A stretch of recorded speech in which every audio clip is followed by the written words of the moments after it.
Hei,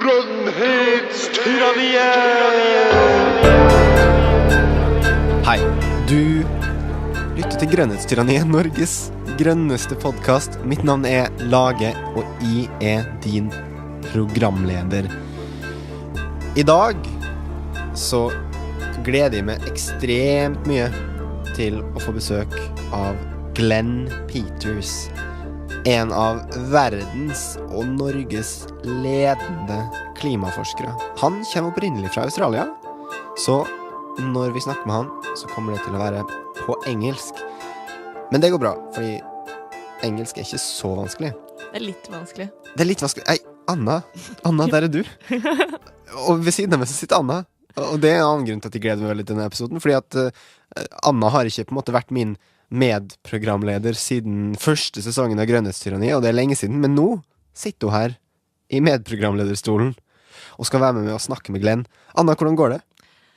Det går bra. Det var forresten ikke meningen å på en måte introdusere meg selv før jeg var blitt introdusert av deg. Ja, la meg introdusere alle sammen. Anna Kvam, talsperson for Grønn Ungdom og medprogramleder i Grønnhetstyranniet i dagens episode. Hei, Anna. Takk. Hallo.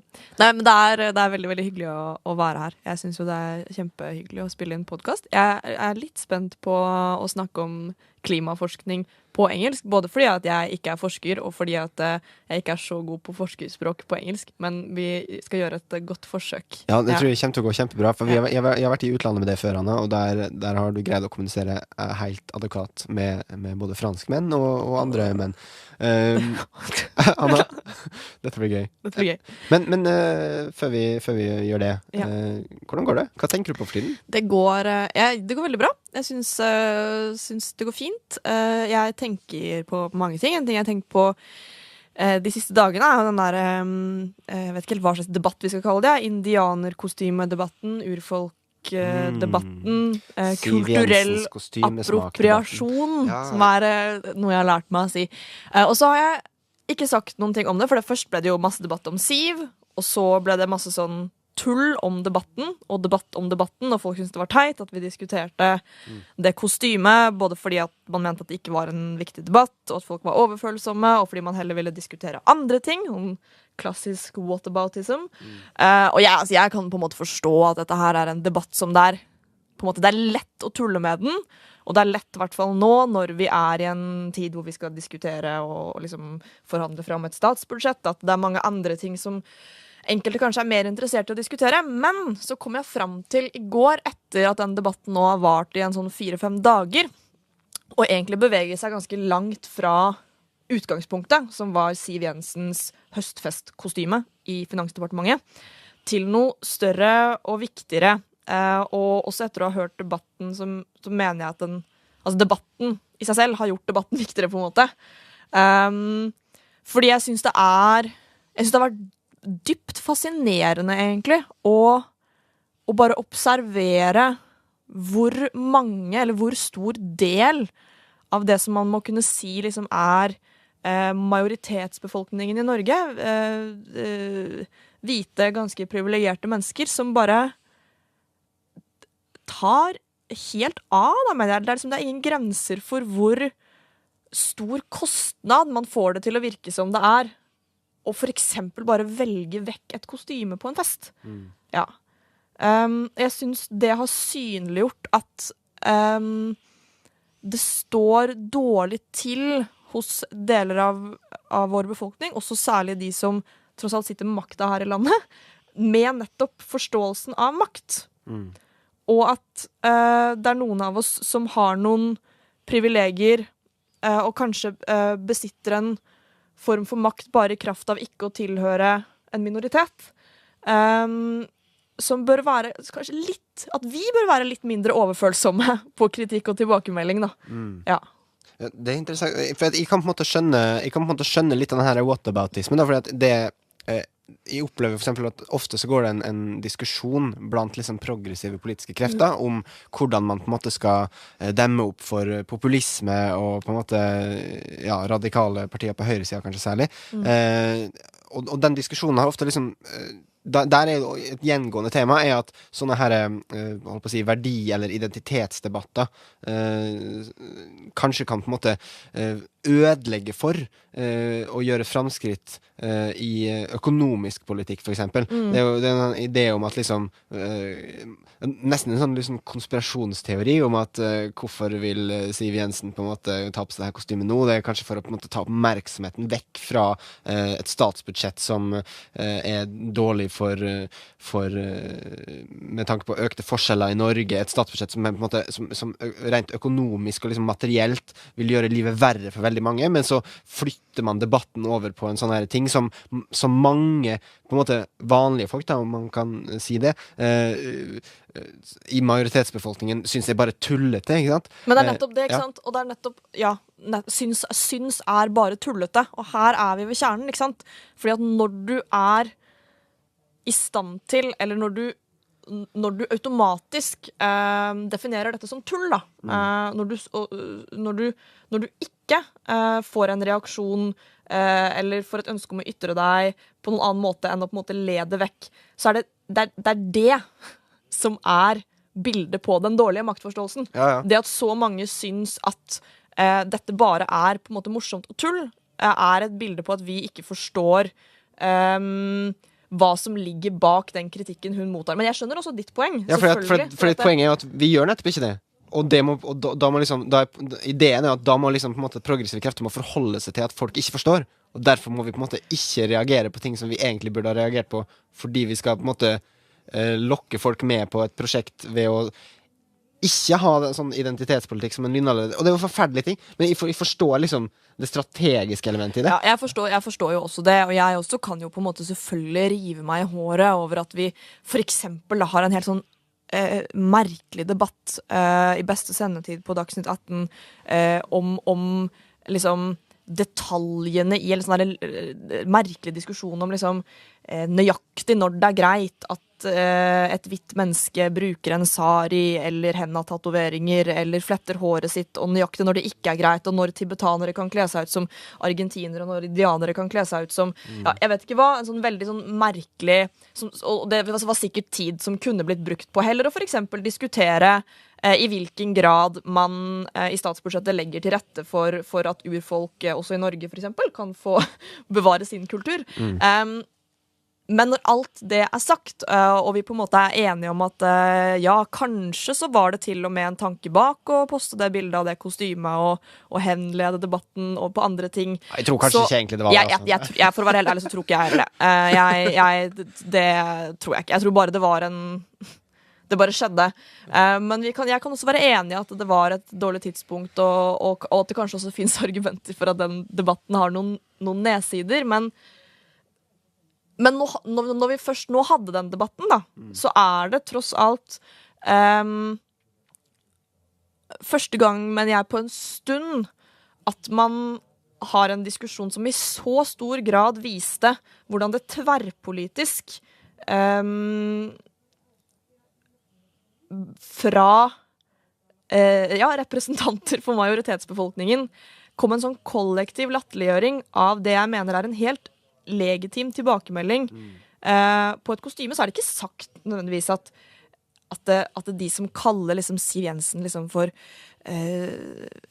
rasist, eller ilegger henne masse vond vilje eller noe sånt, har rett i det. Det handler om, mener jeg, bare at vi må på en måte ta dette ned til noen liksom normale proporsjoner, da, og forstå at kostnaden for meg ved å etter kanskje en gang å ha brukt et indianerkostyme, fått en tilbakemelding på at det var litt støtende egentlig, og da velge det vekk, eller kostnaden for meg ved ikke å kalle noen for eksempel mulatt eller neger, den veldig liten sammenlignet med kostnaden det kanskje for dem som føler seg støtt av en sånn begrepsbruk eller sånne kostymer, uavhengig av hva som var mitt motiv.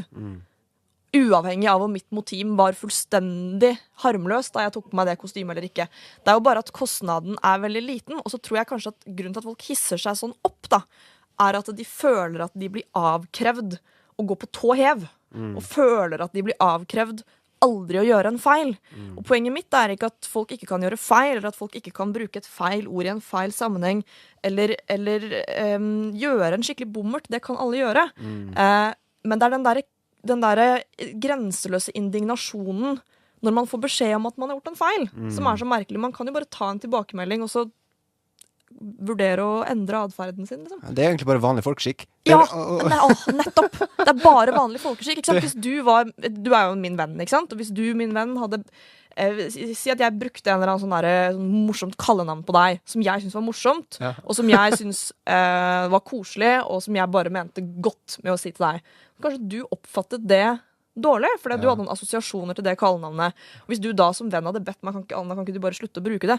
Så gjør jeg jo det, fordi det er folkeskikk. Det er ikke dermed stemplet som et dårlig menneske for resten av livet, liksom. Det er bare... Og det som er verdt å merke seg er jo at det er jo på en måte sånne første nasjonsfolk verden over har jo på en måte historisk gjennomlevd helt ekstrem undertrykking fra hvite erobrere.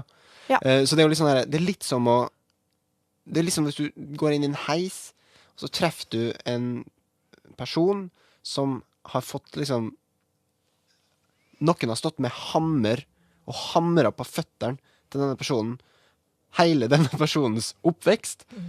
Og så har personen på en måte har jo fått fysisk varige men av det, og så tråkker du den personen på foten i heisen, og den personen sier «Au, gå av foten min!» Så står du ikke der og insisterer på at det er min rett å tråkke akkurat der jeg vil. Nei, og det er akkurat det. Det er bare en sånn herre som om det var en kjempestor kostnad for deg å la være å tråkke den personen på foten. Og om ikke man er enig en gang. Man kan jo til og med ikke være enig. Jeg kan jo mene at de burde ikke føle seg støtt av at hun går med det kostymet. Nå mener jeg ikke det, men jeg kunne ment det. Og likevel, selv om jeg hadde ment det, bare av ren og skjær høflighet og generøsitet, likevel latt være å bruke det. Fordi at det er en mindre kostnad å ikke bruke det kostymet enn å bli lei seg, liksom. Og jeg er dypt fascinert over hvor frihetsberøvet folk liksom nå påberoper å føle seg. Fordi at en gruppe mennesker har kommet bare med helt legitime utsagn om at jeg følte meg litt såret, liksom.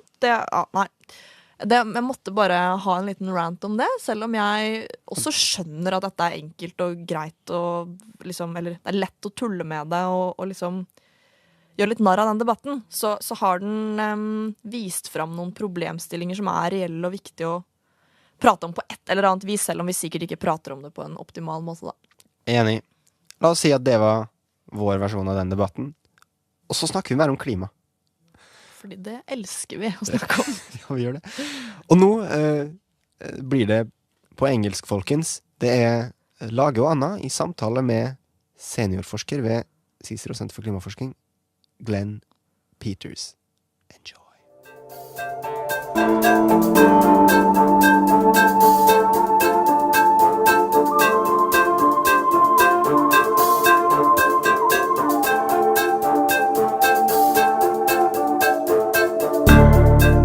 Glen Peters, senior researcher at CICERO Center for Climate Research.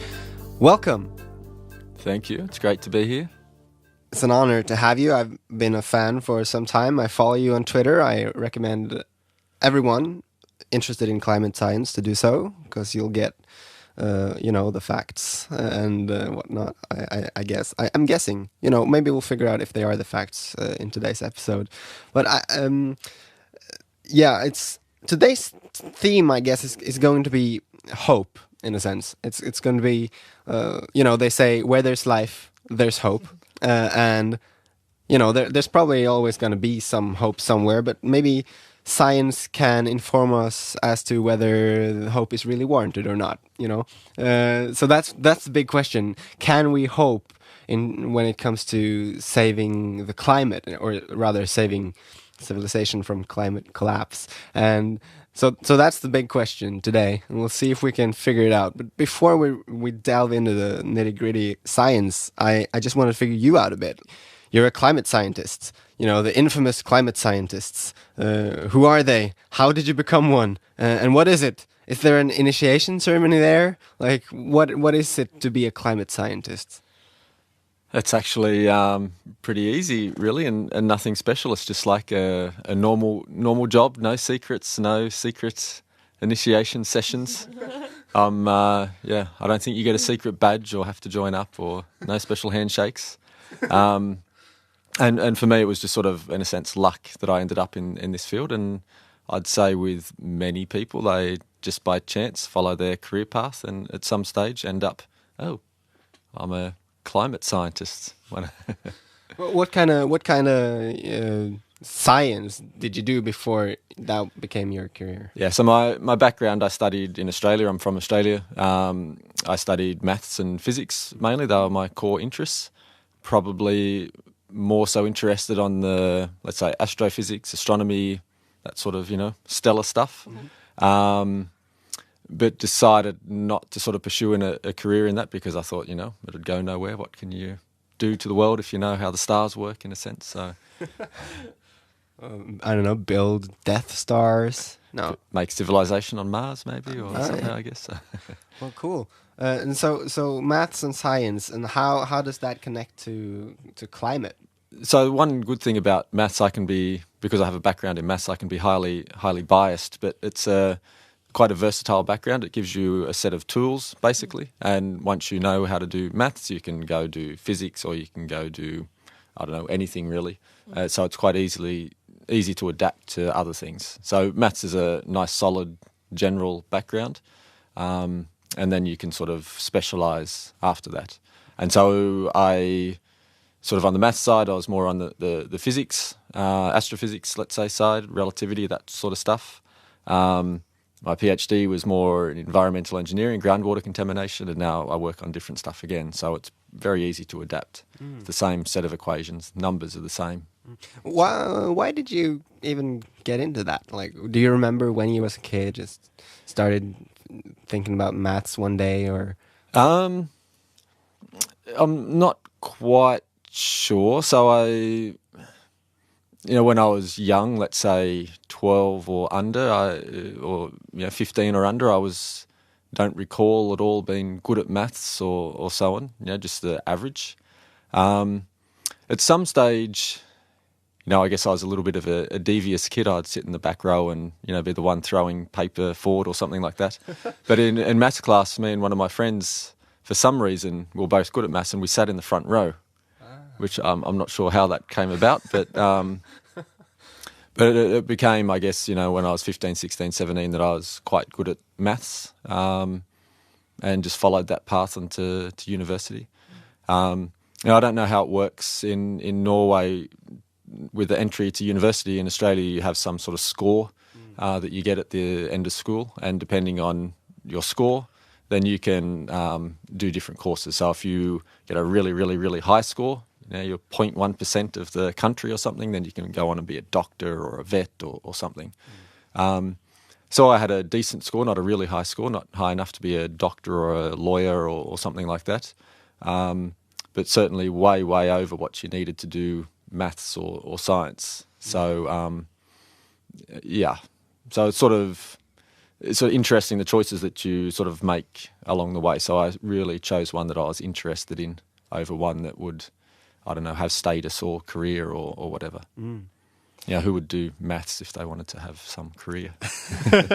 Well, that's interesting you say that, because that whenever I'm in a debate with a climate skeptic, or what we should call it, like a denier, then that seems to be like a tacit kind of given that all scientists are just in it for the money or in it for the status or whatever, and that's why they're lying about this whole climate conundrum, do you get that a lot? Like, well, actually, I'm wondering, is that a big part of your job, discussing things with deniers? Almost never. Yeah, which is You're lucky. Yeah, I guess that's our job, Lage. That's right. So I don't know how this, why that comes about, whether it's something special to me or to others. But in terms of climate, I don't work on the actual climate processes, or running the climate models, that type of thing, or measuring temperatures. So maybe that's part of the reason I sort of work more in the solutions space, if you like. And so, using the example of Twitter, you said hope. I guess my Twitter feeds, they're not the most hopeful in the world, but but even there, people are willing to engage, but it's always in a positive way. So, you get some people that will reply to a tweet and say, CO2 is not doing anything. You can choose to engage and take your time with that.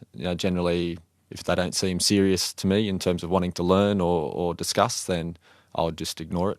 But if people are wanting to learn, discuss, and so on, then I tend to engage. So, what is a typical day at work for you? Like, what do you do?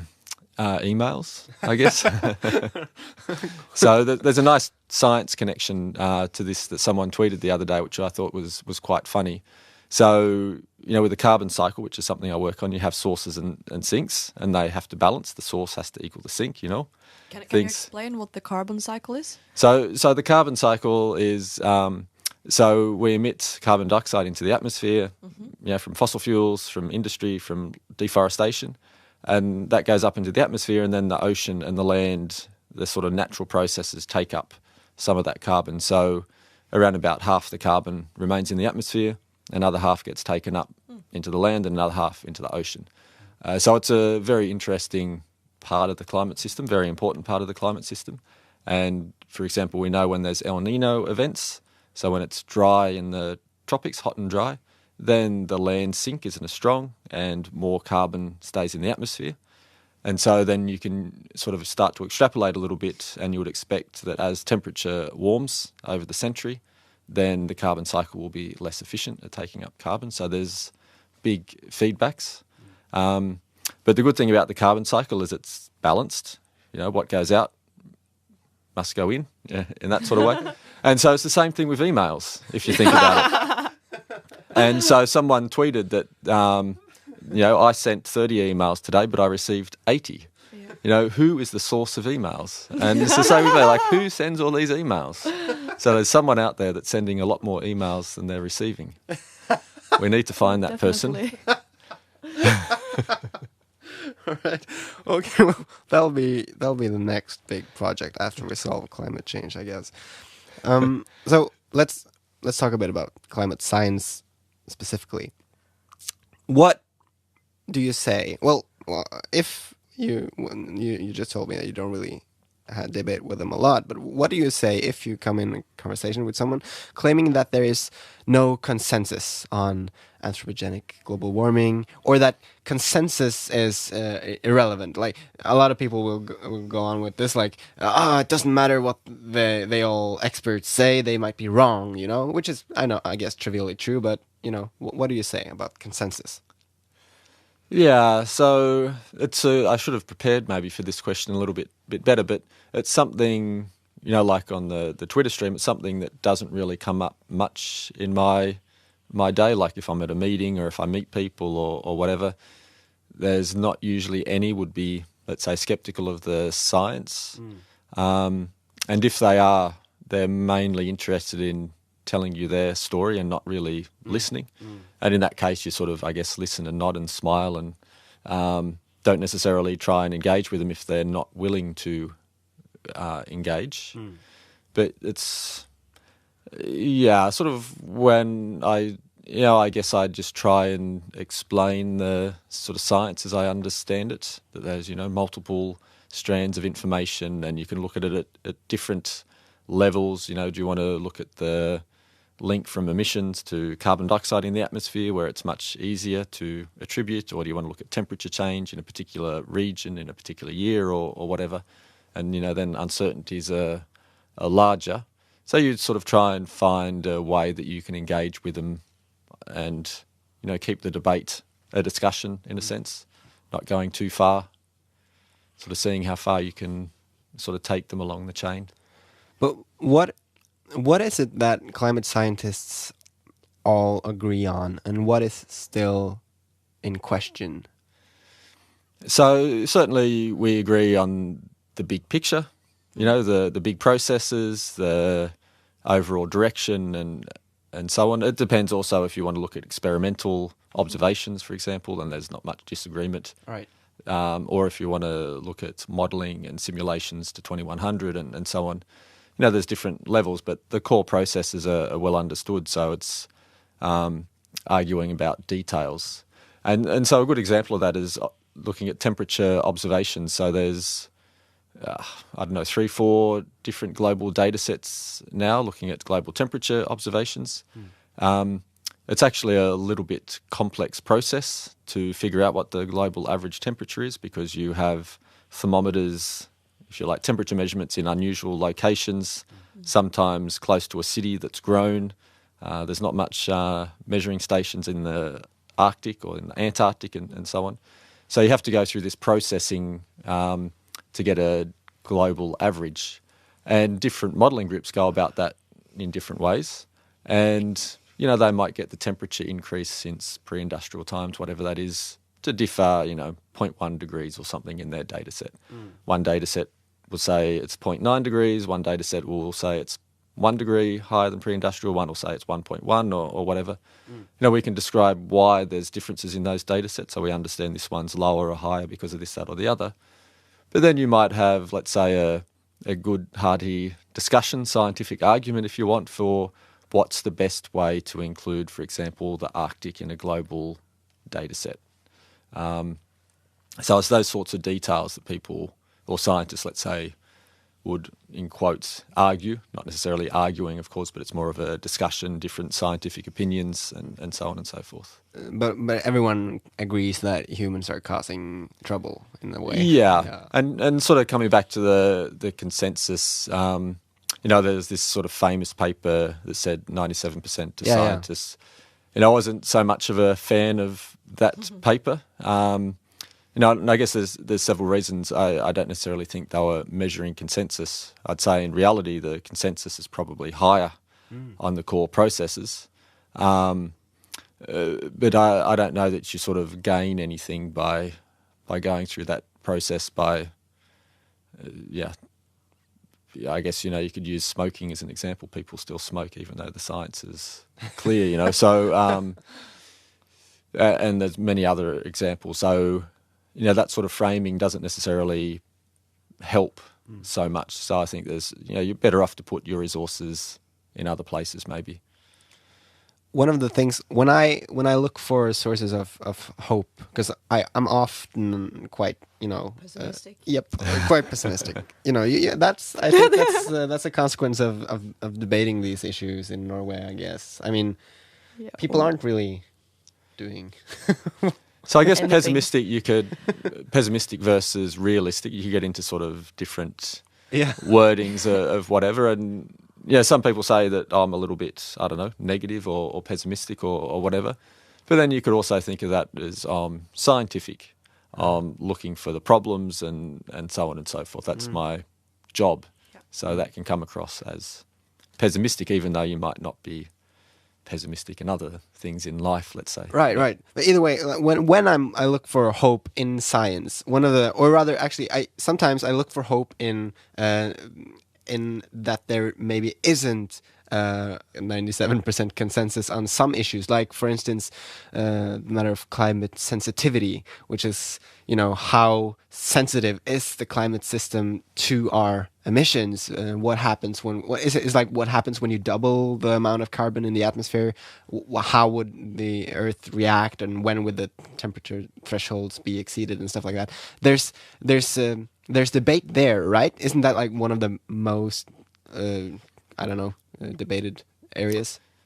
Yeah, you could say that's the most important property, if you like, of the climate system. Or, if you're going to wrap the climate system into one number, that would be the one number that you wrap it into. So as you sort of said, it's basically what's the temperature response from a doubling of CO2 concentrations. You can't do that in the real world. We just can't double overnight the atmospheric CO2 and watch what happens. Right. And so this parameter is... That's kind of what we're trying to do, though. Right. So we are doing an experiment, but we're doing it in a different way, and this is quite important. So in a model, you can just take your model and you can put in, year 1, 0 concentration, year 2, whatever concentration you want. So this is a very good way of benchmarking models. What's the model's response to the doubling? And this is really a dynamic process. So the climate sensitivity is an equilibrium concept. And the Earth system has so many slow processes. When you start to think about ice sheets, you could be talking about hundreds of thousands or millions of years or so on before you get to equilibrium. And so really the process is dynamic, and you want to look, maybe what's more interesting is how fast the Earth system responds to that doubling. And there's another parameter called the transient climate response, which is a very similar connected thing, but it more looks at the dynamic, how fast it changes. Yeah. And then in the real world, we have emissions change gradually over time. They have years where they go up and down. And it's not just carbon dioxide. We also have methane and sulfur dioxide, which causes a cooling. And so when you look at the real system, it's far more complex. So it's very easy in a model to do this sort of doubling of CO2. You can really look at the processes in the model, but in reality, it's far more complex. Yeah. But what like, where do we stand on this? Like, do we have any sense at all of where it most likely will fall down? So it has a range. It's quite a big range. That range hasn't changed, basically since they came up with the concept. So for, 30, 40 years, thereabouts, if I got my years right, the essential range of the climate sensitivity has been about the same. Maybe they take the lower end or the upper end and they change it by 0.5 degrees here or there or the median or whatever. Some people think that we may never be able to reduce that range, but I'd say that the science that happens is really chopping off the ends. So how low could it be or how high could it be? And so you're sort of narrowing the range, which helps find what the median value is, but it doesn't necessarily tell you what the median or average value is. But when you're looking in a risk perspective, being able to define the range is quite important.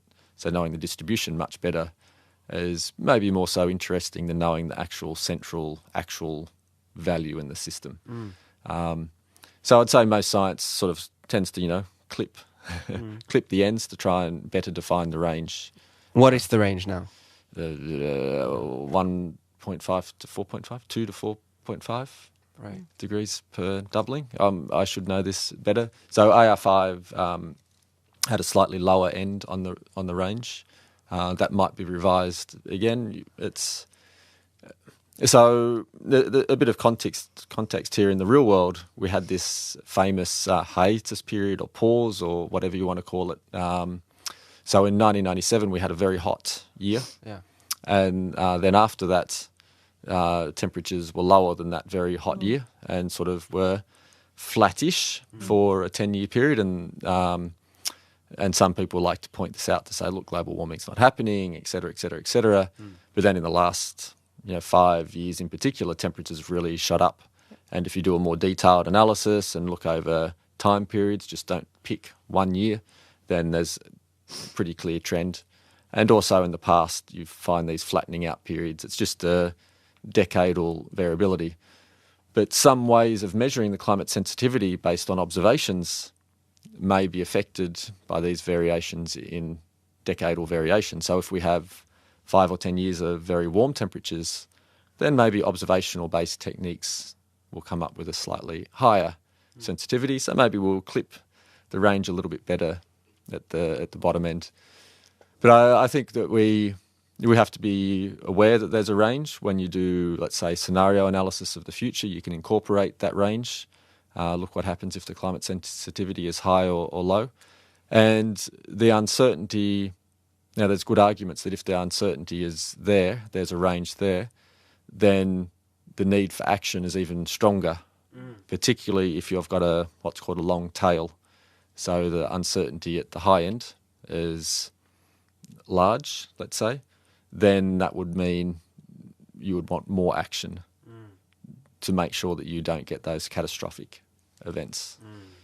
So the uncertainty is certainly no argument for less action, which is counterintuitive to many people. Yeah. It's actually the opposite. And it's counterintuitive, but it's also I think often used of those, especially politicians that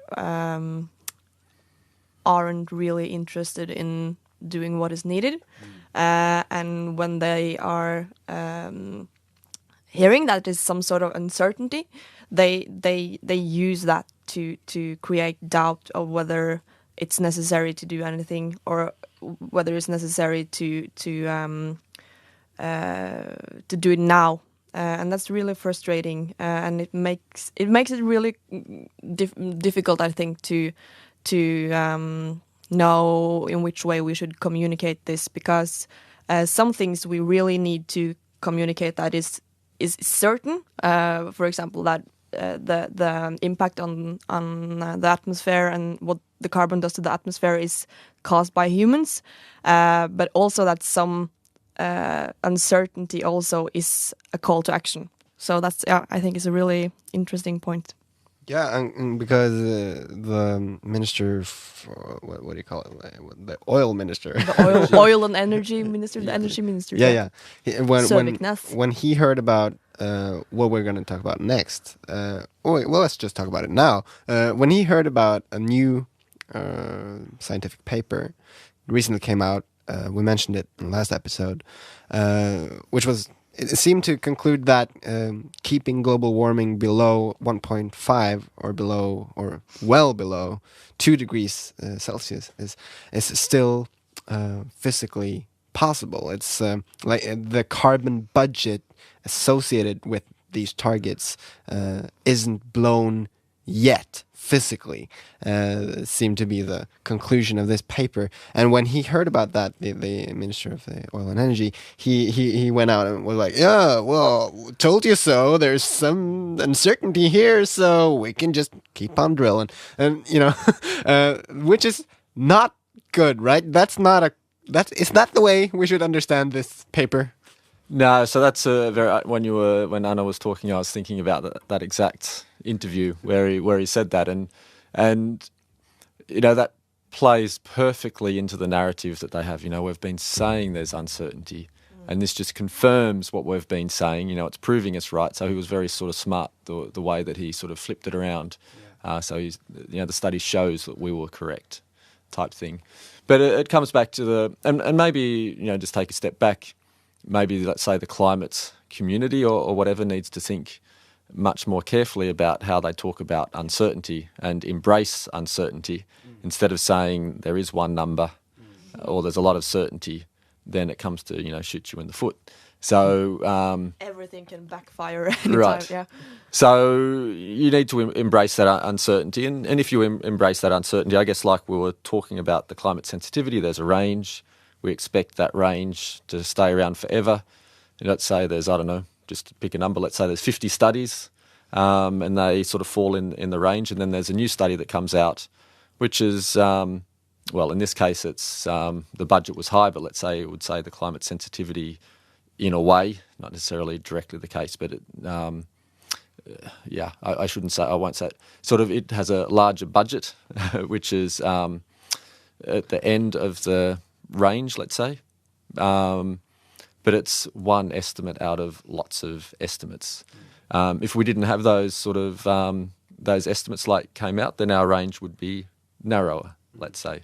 So it's just sort of confirming there's a range depending on choices you make about the background temperature system, which is an important part of that study, the assumptions about mitigation of non-CO2 emissions, then you can get a bigger budget. And if you take different choices, and let's say maybe more standard choices, you will get much more around the middle of the field, in a sense. So, and it was a study that was, it just came out.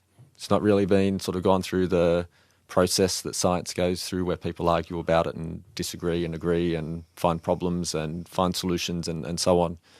And maybe at the end of the day it doesn't really change, let's say in quotes, the consensus view of the size of the budget. And so maybe, the climate community should take a bit of weight on its shoulders for the way that the energy minister can respond, because not being sufficiently clear about uncertainty. I felt really guilty when Søviknes did that interview, because I met him to debate during the election campaign, and I was one of those climate extremists that claim that we have only 4 years left in the carbon budget, 4 years until the carbon budget for the 1.5 degrees goal is sort of blown away, and I was very, very bombastic about it, and of course I felt that backfire, but still the premises or my conclusions were the same, that we're in a haste, and the budget is still being filled up, and we haven't slowed down the tempo it's being filled up with, so we need to do some changes, but because of my bombastic rhetorics, he's still able to use that in itself pretty hopeful news to some rhetorical points that makes our fight harder, and that's also very frustrating. Because I've also been using the same number. I think it's like a site called Carbon Brief. I'm not sure. They have an analysis up where it kind of says that for any scenario that gives like a 60% chance of keeping below 1.5 degrees, will likely have spent that much carbon in 4 years' time. I've found that helpful to kind of communicate a sense of urgency, you know. But you know, when you're in a debate, there's no room to be going, "Oh, this is just this is one view, and then maybe there's some other view somewhere." So I don't know. Do you think is there room to even use those kinds of numbers, like saying 4 year left or whatever? Yeah, so this is a really difficult one, because in a sense your 4 years or 5 years or whatever may be correct. So and it gets into nuances on the way the budget works, and so we knew this specific number 4 or 5 years or whatever, we've sort of known for some time that it's probably problematic. But there's other estimates that have, let's say, a similar number or encompasses that number in a range. But they're coming from different sets of models. And part of the complexity here is for 1.5 degrees, you probably need to remove carbon from the atmosphere. Yep. So you just can't go down to zero and stay flat. So you'll sort of overshoot the target and come back down. And what that means is your carbon budget will grow. It will exceed a 1.5 budget, and then later on you make the budget smaller with these negative emissions. And so when you get to 2100, maybe the budget is 200 billion tonnes of CO2, which is 4 or 5 years of current emissions. But on the way there, you emitted, let's say, 20 years of current emissions, and then now you have to take carbon out and you go back down to the 5 years of current emissions. And part of the problem here is this 4 or 5 years sort of way of measuring it. Technically, the budget is like the number of tonnes, 200 billion tonnes. And, what's that mean? 800 billion tonnes, 200, no one knows what it means. And so we divided it by the current emissions. So we could say, in context, that's 20 years of current emissions. So it was sort of a way to explain it.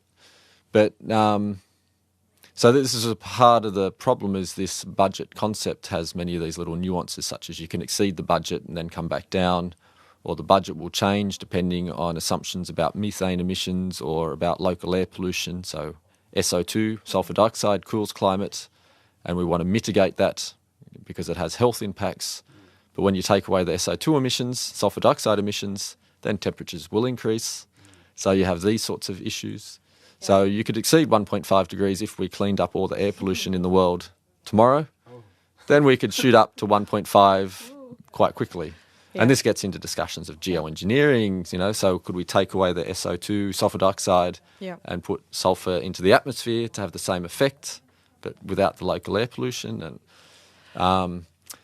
but I guess coming back to your core point, how do you explain this? And it's really hard. Like Anna basically said, the main things, we're using up that budget just as quickly. Emissions aren't going down. if you take a really conservative estimate, then we'd have to be zero by 2050, which is already extremely difficult. For 1.5 degrees, I'd say it's most likely earlier that we need to hit zero. And yeah. And I think it's two aspects here, because it's both the fact that we're in a great haste if we're going to lower our emissions that much already in 2050 or earlier, and the other thing is that coming down to zero demands that we realize some kind of this technology that are enabling us to get negative emissions, and I'm not quite updated on the science there and how close we are, but that's for me the big X that is or the big ghost always in the discussion, that in all these scenarios we are discussing, this need for negative emissions is lying there and is not that often discussed, I think, at least not when we know how important it is. Yeah. So this is I'd say, people are getting more understanding about the role of negative emissions or carbon dioxide removal, whatever you want to call it, in the scenarios, in emission scenarios. But there's still, it would be a great thing from a scientific perspective, just to go around and survey people in, different ministries or different organisations about what they understand about these negative emissions. But certainly understanding is increasing. There's a lot of, let's say, debate in the community, the climate community, on how much negative emissions you could have, how much carbon dioxide, carbon capture and storage you could have. Are the technologies available? Are they not? It's an interesting discussion. So we have carbon capture and storage. We have a few plants around the world. We burn bioenergy. What's wrong with combining them to get carbon dioxide removal? So growing bioenergy, burning it, capturing the CO2 and storing it. You grow a tree, which captures some CO2, and then you burn the tree, but you don't let the CO2 out. Like, that's the thing, right? So then you can grow a new tree. And, right. Yeah. So the assumption there is that growing trees is carbon neutral, and broadly speaking, it is. But when you're doing it at scale, you get different. You get a different answer. And when you consider, let's say the life cycle effects, so the whole transportation and harvesting and so on, trees aren't energy dense. So if you've got energy crops or a forest, that energy is spread over an area, so it takes a lot of energy to put it together in a little box that you can then go burn. Whereas oil, it's great, you just take it out of the ground and it's already dense, and coal as well. So bioenergy has all these other little constraints with it, and we don't know how carbon neutral it would be if we started doing it at scale. There'll be some transitional effects, so we'll get some carbon in the atmosphere as we transition to a higher level of bioenergy use. And then on the other side, you've got the carbon capture and storage. And I mean, some scenarios you're using, so Norway's very proud of Sleipner. It's about 1 million tonnes a year.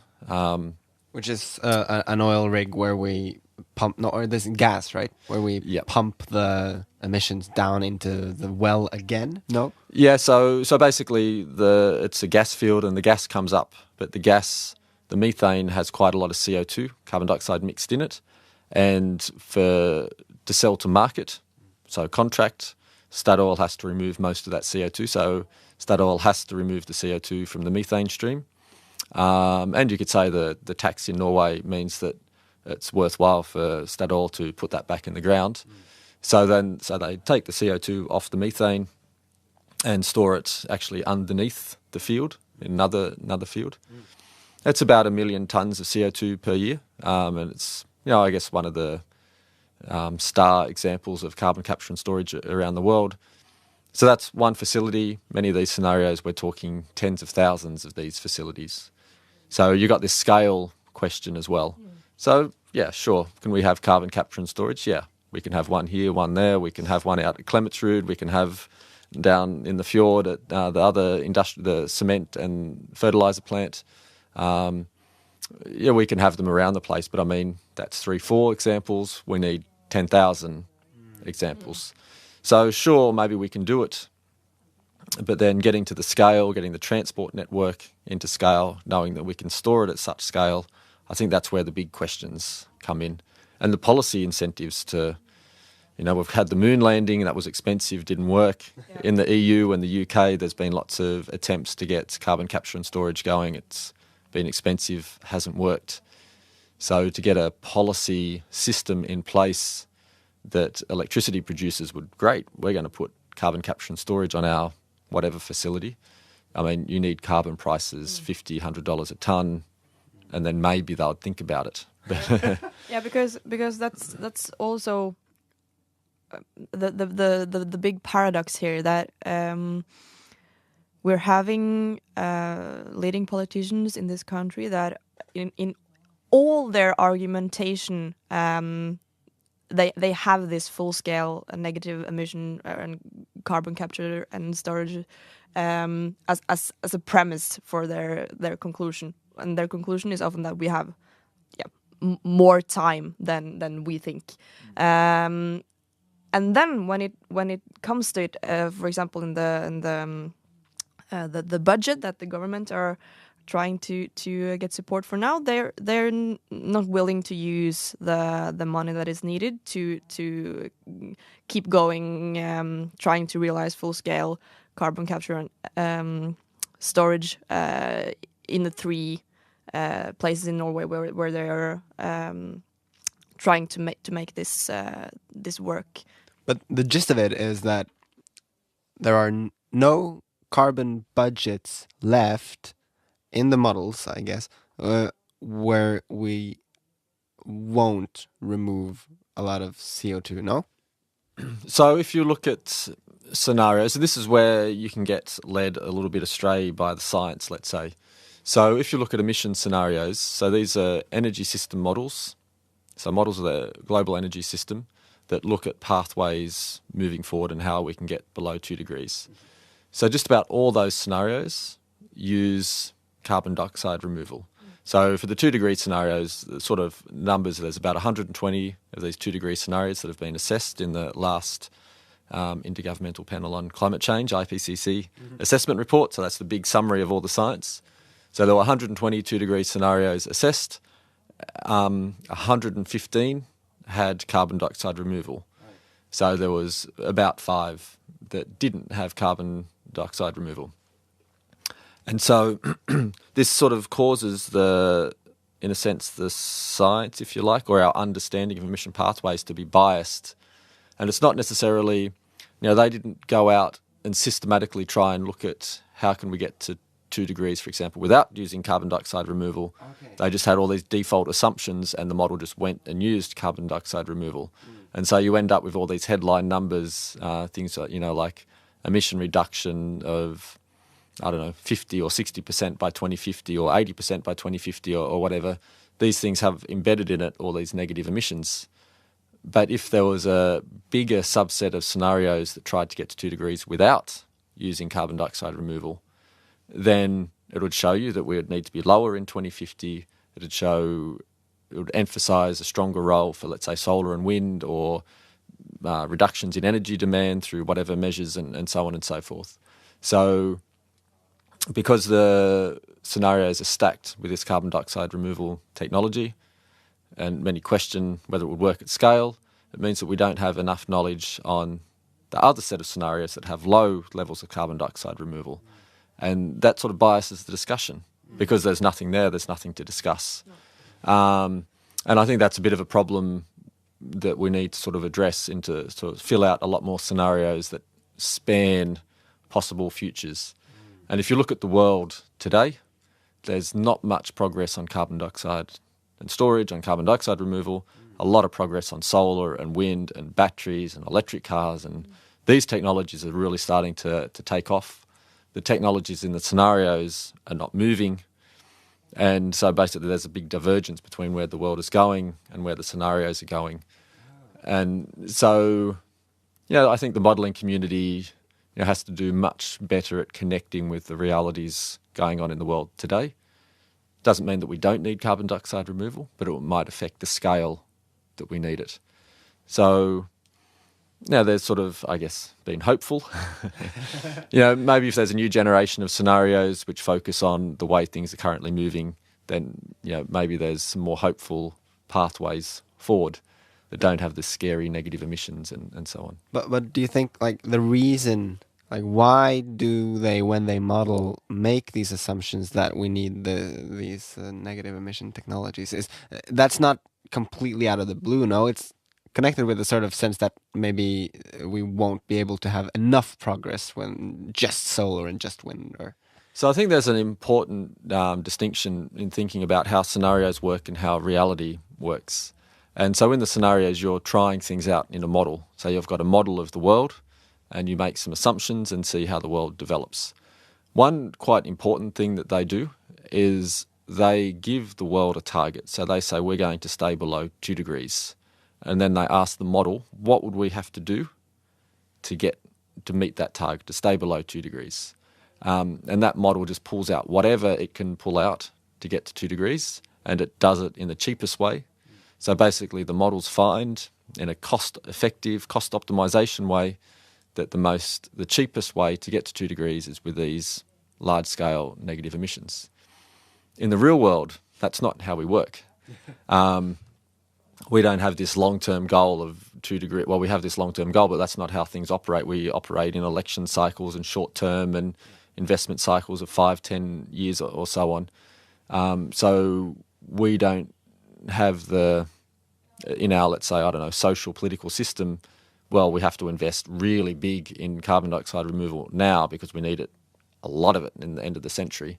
We follow the paths that'll work in the short term, which are things like solar, wind, and so on and so forth. And so we will take off on a different path to what the scenario suggests because we're not optimising over the 21st century. We're optimising over the short term or medium term. So this is an important distinction between the way scenarios work and the way reality works. And I think, the Paris Agreement, it's structured, perhaps coincidentally, much more like reality. So you set a target for 2030, roughly, some are 2025, but let's say 2030. And then over time, as you learn how you're doing, you might revise your target. And it's sort of meant to revise downwards and make the target stronger. But this is more how you work in reality. You start things, you try things. That works. We go a bit stronger.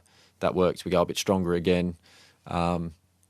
So Paris is framed a bit more around the way we actually think about policy. I want to get a bit back to carbon budgets, and then we're going to come back to talking about the Paris Agreement and feasibility and if we can reach those targets. So carbon budgets, basically, they're like other budgets. They set a limit, like this is how much you can spend, and when you exceed that limit, then you're broke, and you won't have any climate left or something, like any livable climate left. But a budget also is a concept which makes allocation or kind of you can allocate resources within the budget to different agents, and in the world the agents are countries and businesses, but countries, that's how we usually frame it. And I'm wondering a bit about how the spending of the budget is allocated now and also historically between countries, and the whole equity debate and what's fair, because nowadays I guess China emits more per capita than a lot of Western countries even, but historically that's just not true. What can you say about this picture? Yeah, so one good thing about the carbon budget approach is that it's you can have these nice discussions around, you can simplify the discussion and make things clear. And so it's nice to think about the budget in terms of a cake. How are we going to share that cake? Very yummy cake that everyone loves. Everyone wants a bit of that cake. Now, you brought in the history concept, so the budget really goes back in time. So if you think about, from pre-industrial times to 2 degrees, we have a cake. We've already eaten 3/4 of the cake, let's say, just to keep it easy. A little bit less than that, but let's say 3/4 of the cake is gone. And the US and Europe ate most of that 3/4.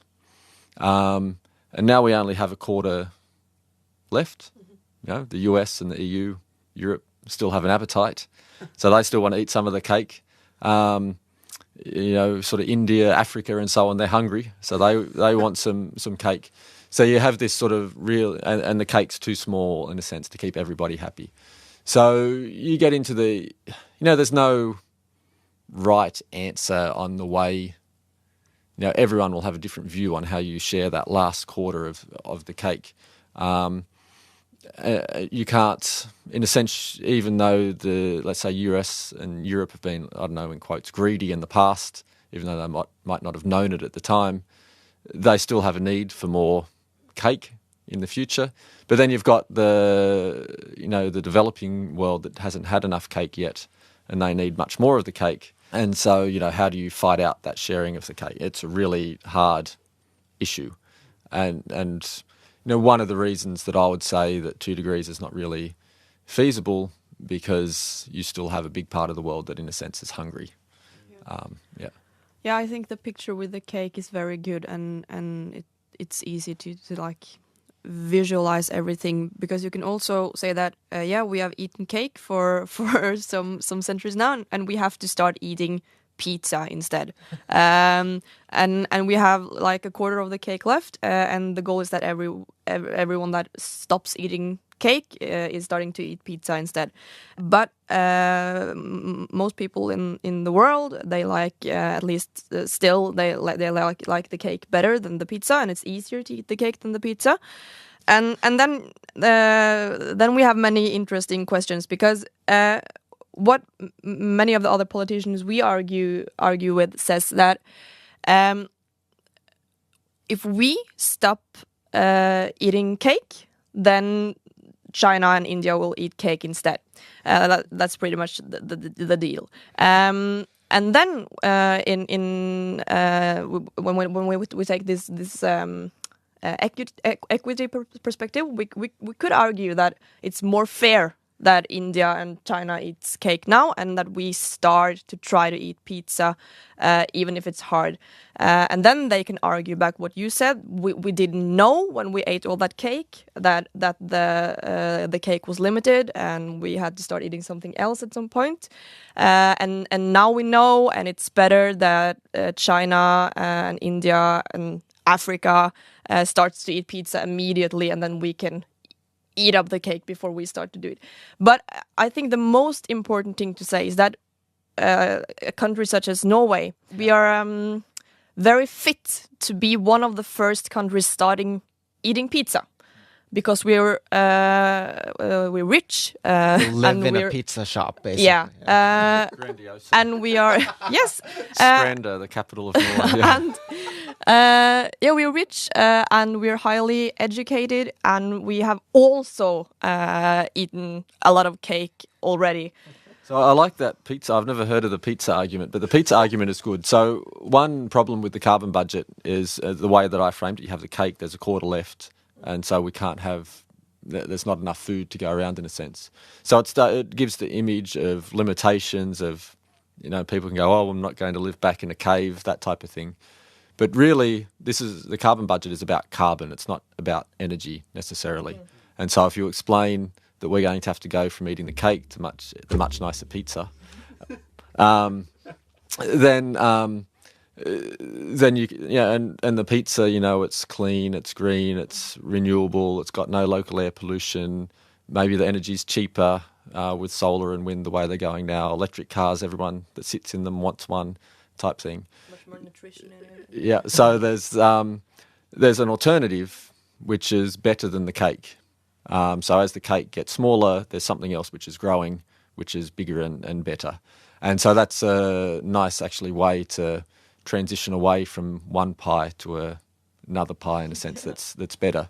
So it's a good sort of way to avoid this perception that dealing with climate requires living in a cave type narrative. So that's a good point to go into the question of feasibility again, because is the pizza tempting enough? Is the pizza large enough? Can we make enough pizza quickly enough? You know, what do you think? Yes, so it comes back a little bit to the discussion about carbon dioxide removal. But let's deviate away from that. You know, when people get a taste for something that's good, they often like it. So mobile phones are a good example. You know, 20 years ago, no one knew of the concept, essentially. Now everyone knows and depends on, in a sense, a mobile phone. And you can think about lots of examples of that. And, you know, just a concrete example in Oslo, I think, with the bike lanes. So I live in Grønn and Markveien, one of the sort of main streets, had the parking removed and the bike lane put in. And I'm sure, you know, there's people that weren't happy about that and so on and so forth. But when you come back, you know, some months later, it completely changes the dynamics of the street. There's no cars in the street because there's no parking. So people aren't driving up and down looking for parking. It's much nicer, more pleasant walking up the street. It's quieter. It's just overall a better experience being in that street with a bike lane instead of a parking lane. And I think people will experience that, and their initial reaction to having the parking space removed will go away because it's been replaced by something that's better.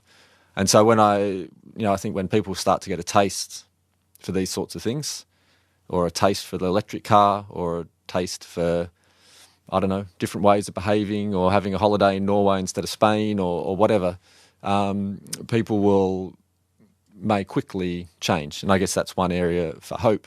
So that's sort of hope that you can go in a certain direction, but then there's the question of whether that will take you far enough.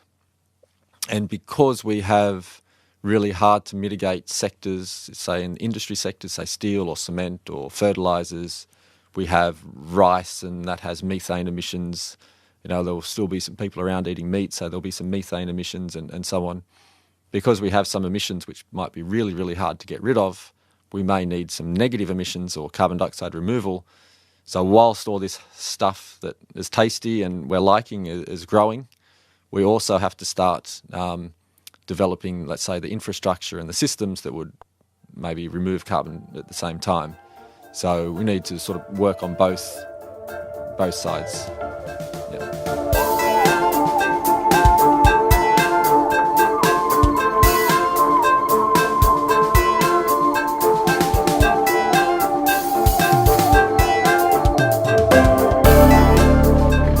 We don't have much time left, so I want to just pop a few questions for you from the internet, because we have a few people sending their thoughts. The first one is from someone named, I'm not sure if I can pronounce this, Tineke. She asks, are all the stuff or the goods that we purchase, which are produced in other countries and transported to us, are they included in the climate accounting? Do we account for these emissions anywhere? No. Short answer, no. So just let me explain a little bit. So when Norway, for example, reports its emissions to the UN, essentially, it is only the emissions that occur on Norwegian territory. Basically the Norwegian land plus 200 kilometres or whatever at the coast. And if, let's say China, it's a good example because we buy so much from China, China will report all its emissions. Well, it actually doesn't have to report, but if it did report on an annual basis as Norway does, then it would report just the emissions on China. Researchers such as myself, I've done a lot of these calculations myself, we can estimate how much of those Chinese emissions we can allocate to consumption of products in Norway. Yeah. And generally what you find is that rich countries are net importers of pollution, if you like, from other countries, particularly China. And so the developing world, particularly the emerging countries, China, India, are net exporters. So you could change the method of accounting, but it's a more complex method, and maybe better off is that everyone keeps reporting on territorial basis as we do now, but we encourage and get China, for example, to have policies as they're doing, and so on. So if everyone's got policies in place, then it doesn't really matter what accounting you use, depending on what you want to achieve out of the accounting. If you have laggards that don't want to come on, then you may look at different forms of accounting. Cool. Here's another one. This is from Sindre, is actually asking about the paper we discussed earlier on the 1.5 degree budget. He's asking if there is anything to the criticism of that paper that they have used the least representative data set. I'm not sure what he's aiming at there, but there's maybe you know. Yeah. So the paper's been, let's say, critiqued from several angles. So one thing they did in the paper, which sort of makes sense, is they try and look at the temperature increase from today. So what's the temperature today? How far to 1.5? And you can reduce a lot of uncertainty by doing that. So that's the general approach of the paper, which is sound. The part where it became problematic is many argue that the choice of the temperature for today that they used, which was 0.9 degrees, they would argue is many would argue was too low. And they used a particular data set which has poor representation in the Arctic, for example. It has a few other characteristics. And if you use different data sets and different methods of comparison, then some would say the temperature today is more like 1.1 or 1.2 or whatever. And this sort of difference, 0.9 to 1.1, can essentially explain a big part of the difference in the new budget. The authors justify their choice by saying this is what the climate negotiators have discussed through something technical called the expert dialogue. I'm not convinced of that argument, because if science progresses, then you would quite happily use a new data set, and policymakers expect that, I think. Another choice that they made was, they didn't really have a choice, but the scenario that they used for the technical geeks out there, RCP 2.6, so a particular 2-degree scenario, has very strong mitigation of non-CO2 or methane, which means that you can burn more carbon. And if you took a more range of different 2-degree scenarios, you would get a smaller budget. So there was 2 choices that they made, in a sense, which make the budget bigger, and you could, critique both those choices. And if you took other values, then you can come back to, the more known budgets, in a sense. Yeah. Last question. What is the easiest thing individuals can do in their day-to-day lives, which is effective, but doesn't really demand too much of us to reduce our climate impacts? Vote green. No. Oh! Yep. No. So, so sort of seriously, you have to. It's a partnership. There's nothing an individual. You can do as much as you can as an individual, but you can't get to zero emissions. You need help from industry. You need help from government, et cetera, et cetera. So, as an individual, you can only go so far. You could do things like eat less meat. That will have a little change. You can fly less. That'll have a little change. You can do this, but you can only go a certain distance. So you really have to get the government to have more aggressive policies, to really push industry, encourage industry through your choices, and so on and so forth.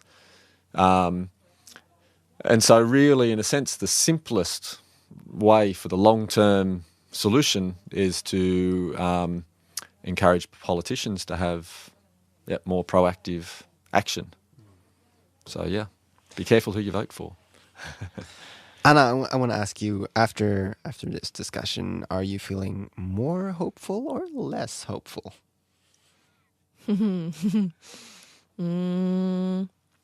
For me, this hopeful or not hopeful thing is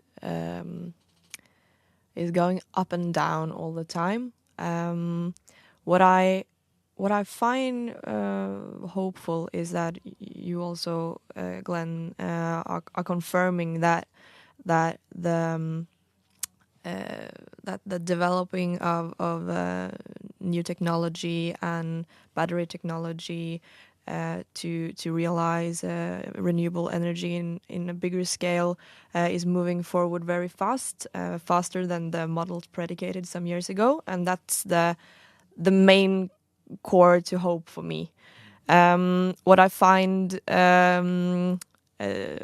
difficult to sort of process is this ocean of nuances in the climate science, which makes it so hard for us that are trying to make the politicians act fast and try to be politicians that act fast, hard to communicate, and makes it so easy for the ones not wanting to act fast to sort of destroy our narrative. And I have no good answer to what's the best way to communicate climate science, because either you are too negative or you are too hopeful, and that makes people lazy. And to find this golden middle way in communicating both the seriousness in what the science says or tells us, and also communicate it in a way that makes people want to act. That's really hard, and we're working on it every day to find the best way to do it. But I'm not sure I'm doing it right. Do you sleep well at night, Glenn? Yeah, I could sleep a little bit more, but yeah. No, but I actually agree with what Anna said there. So I guess the hope side is that technologies are developing and behaviours are changing and so on and so forth. Even companies are changing, and that's the hopeful side. For me,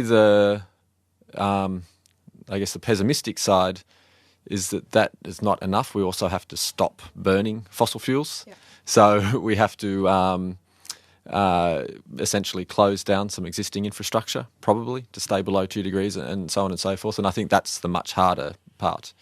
But, building on your pizza narrative, the cake to pizza, that's, I think, a good way to think about it. Maybe you need to refine the pizza to something else, but, you're essentially trying to sell a future which is better, cleaner, greener, whatever. And that's how you can take people forward, by selling a better alternative than the current one.